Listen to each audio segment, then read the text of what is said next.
Shalom saudara, selamat pagi. Kita bersyukur hari ini diberikan hari yang baru untuk boleh kita nikmati kembali bersama dengan Tuhan. Bertemu kembali dengan saya dalam channel Sate Kristen. Mari sebelum kita merenungkan firman Tuhan, kita berdoa terlebih dahulu. Bapa yang baik, kami datang pada pagi hari ini, kami mengucap syukur untuk pimpinan, pemeliharaan dan kasih-Mu Tuhan sepanjang malam yang kami boleh lewati. Dan pagi ini Tuhan, Kau berikan kami hari yang baru, kekuatan yang baru, kasih Tuhan yang baru yang Kau sediakan untuk kembali kami boleh nikmati di dalam Tuhan. Terima kasih Tuhan, pagi ini kami ingin merenungkan firman-Mu. Berbicaralah kepada setiap kami Tuhan. Ini doa kami dalam nama Tuhan Yesus. Kami berdoa dan kami mengucap syukur. Amin. Saudara, perenungan kita hari ini bertemakan 3 musuh terbesar orang percaya. Saudara, dalam kehidupan kita sebagai orang percaya, setiap hari kita mengalami dan berhadapan peperangan secara rohani, dan bila mana kita lengah dan tergoda bisa membawa kita jatuh ke dalam dosa. Karena itu hari ini kita akan melihat 3 musuh terbesar orang percaya yang harus kita hadapi dan antisipasi di dalam kehidupan ini. Yang pertama ialah musuh kita, yaitu kuasa kegelapan atau si iblis. Dalam Efesus 6 ayat 12 dikatakan, karena perjuangan kita bukanlah melawan darah dan daging, tetapi melawan pemerintah-pemerintah, melawan penguasa-penguasa, melawan penghulu-penghulu dunia yang gelap ini, melawan roh-roh jahat di udara. Saudara, musuh yang pertama yang harus kita hadapi ialah kuasa kegelapan atau si iblis. Iblis dengan liciknya bisa menggoda dan menipu kita agar kita terjerat dan masuk ke dalam perangkapnya dan membawa kita jatuh ke dalam dosa.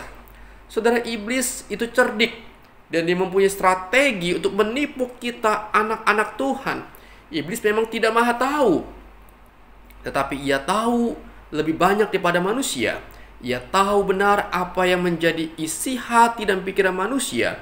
Ia tahu benar apa yang menjadi kelemahan-kelemahan manusia, apa yang menjadi kebutuhan-kebutuhan manusia.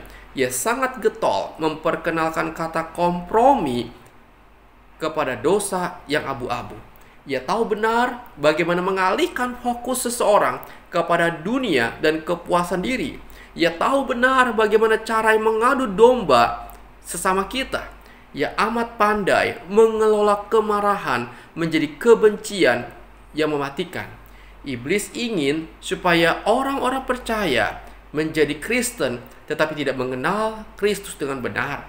Artinya, iblis ingin kita hanya jadi Kristen KTP, hanya identitasnya saja Kristen, tapi kita tidak mengerti apa-apa di dalamnya. Saudara,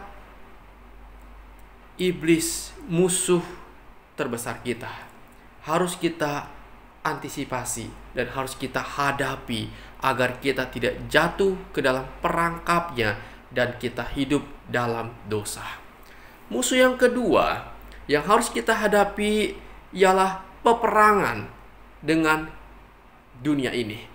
Di dalam Roma 12 ayat 2 dikatakan, janganlah kamu menjadi serupa dengan dunia ini, tetapi berubahlah oleh pembaharuan budimu, sehingga kamu dapat membedakan manakah kehendak Allah, apa yang baik, yang berkenan kepada Allah, dan yang sempurna.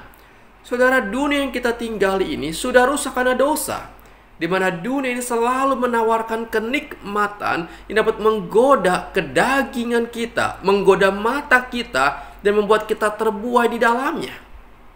Semua manusia memiliki keinginan duniawi, itu sudah pasti. Kita ingin dapat menikmati hidup dengan lebih baik, ingin punya fasilitas supaya hidup kita lebih nyaman, kita ingin memiliki karir yang lebih baik, itu tidak salah. Tetapi hati-hati, jangan sampai keinginan dunia ini menguasai hati dan hidup kita dan menggantikan Kristus sebagai yang utama. Jangan sampai kita menghalalkan segala cara untuk memperolehnya. Firman Tuhan dalam 1 Yohanes 2 ayat 15 dan 16 dikatakan, janganlah kamu mengasihi dunia dan apa yang ada di dalamnya. Jikalau orang mengasihi dunia, maka kasih akan Bapa tidak ada di dalam orang itu. Sebab semua yang ada di dunia, keinginan daging dan keinginan mata, serta keangkuhan hidup, bukanlah berasal dari Bapa, melainkan dari dunia. Karena itu hati-hati, jangan sampai kita kalah dan masuk ke dalam jerat yang ditawarkan oleh dunia ini.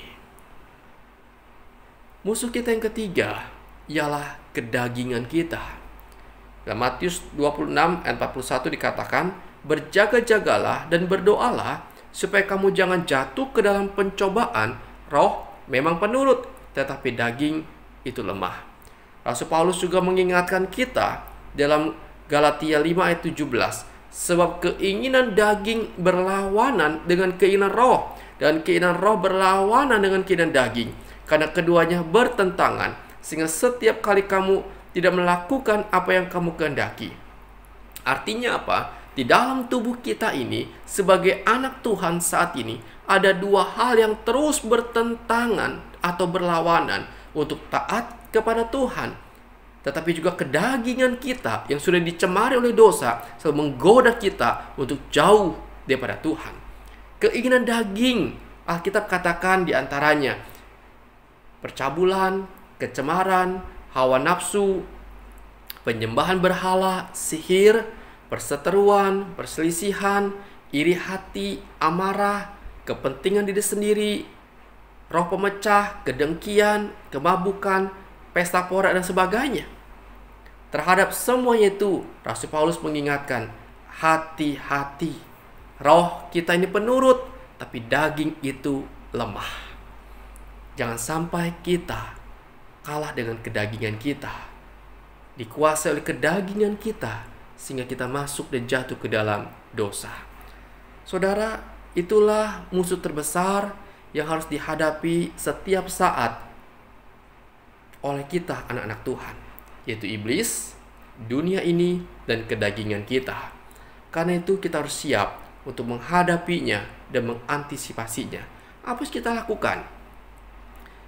Di antaranya ialah kita harus hidup dekat dengan Tuhan, berjalan bersama dengan Tuhan, mengikuti pimpinan rohnya, lewat perenungan firman Tuhan setiap hari, dan berdoa kepada Tuhan, supaya kita memiliki kepekaan akan kehendak Tuhan, apa yang berkenan dan apa yang tidak boleh kita lakukan.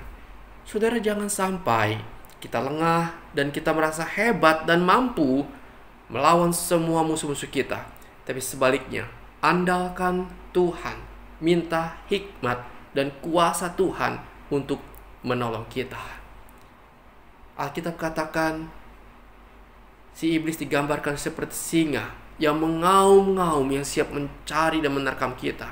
Alkitab gambarkan kita hidup seperti domba di tengah-tengah serigala. Hati-hatilah terhadap musuh-musuh yang siap mengintai kita, yang siap menerkam kita, sehingga kita jatuh ke dalam dosa. Hiduplah dekat dengan Tuhan, hiduplah taat kepada firman-Nya. Kiranya renungan ini memberkati saudara sekalian. Amin. Bapa di sorga, tolong kami sebagai anak-anak-Mu. Kami begitu lemah ya Tuhan, kami begitu kecil. Tolong kami Tuhan. Kami hidup dalam dunia yang penuh dengan tantangan, godaan, baik dari iblis, baik dari dunia ini sendiri maupun dari kedagingan kami. Tolong kami supaya kami dapat menang melawan segala musuh yang ada, dan kami boleh hidup memuliakan nama Tuhan. Tuhan tolong biar firman menjadi bagian hidup kami. Kami serahkan kehidupan kami sepanjang hari ini dalam tangan Tuhan. Berbagai aktivitas kami, pekerjaan kami, usaha kami, Tuhan berkatilah. Kami butuh campur tangan Tuhan, sebab kami sadar tanpa Tuhan kami tak dapat berbuat apa-apa. Tuhan Yesus, berkati setiap pergumulan kami, biar Engkau boleh campur tangan. Kami sedang sakit, biar Tuhan boleh jamah dan sembuhkan kami. Berbagai penyakit yang kami alami Tuhan, mungkin kami sedang sakit gigi, Tuhan jamah kami, Tuhan sembuhkan kami. Kami sedang sakit tipes, Tuhan juga tolong kami, biar Tuhan boleh pulihkan melalui pengobatan yang ada. Kami sedang sakit ya Tuhan, asam lambung kami naik, mungkin karena stres Tuhan, banyak pikiran, atau mungkin karena kurang tidur. Tuhan juga tolong kami, pulihkan kami.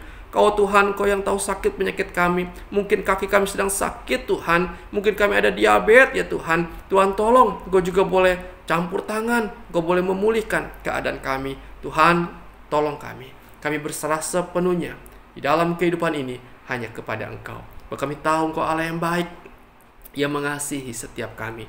Kami mau percaya kepada janji-Mu yang tidak pernah berubah, bahwa Engkau selalu bekerja mendatangkan kebaikan bagi anak-anak-Mu. Terima kasih Tuhan, inilah permohonan kami, inilah penyerahan hidup kami hanya kepada-Mu. Di dalam nama Tuhan Yesus kami berdoa dan kami mengucap syukur. Amin.